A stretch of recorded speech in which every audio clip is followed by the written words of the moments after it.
La Hague n'a pas autorité à interdire un sitting. Mais la Hague se met derrière l'arrêté du préfet qui interdit toute manifestation pendant son opération de déguerpissement. Je crois que la première des choses à faire par les centrales, c'est de faire tomber cet arrêté. Le sitting aura lieu à la Hague. Le sitting aura lieu à la Hague avec le soutien de toutes les centrales. Il faut une journée presse morte. C'est important. Il faut passer à une autre phase. Et ça continuera comme ça. Tant que les gens vont penser que eux, eh bien, ils ont la roue libre. Non, ici, ce n'est pas un boulevard. J'ai honte pour nous d'abord, professionnels des médias. Et je le dis à haute voix. On ne devrait pas accepter ça dans un pays.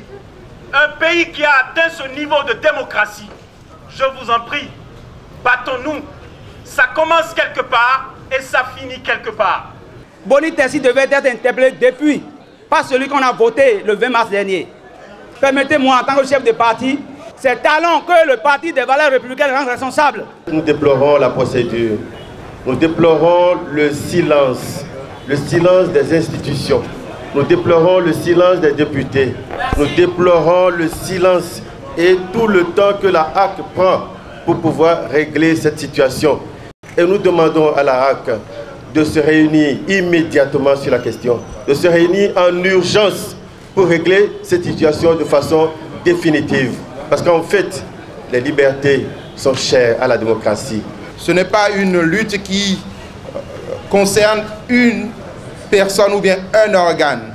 Cela concerne notre corporation. Cela concerne la presse béninoise. C'est quand la police n'a pas trouvé de gaz lacrymogène pour empêcher la bataille de Djimé, mais déploie une horde de policiers bien armés pour empêcher les journalistes de défendre la liberté de presse au Bénin. Des journalistes main nue contre des Kalachnikov. C'est la liberté de presse version Boni Tessi.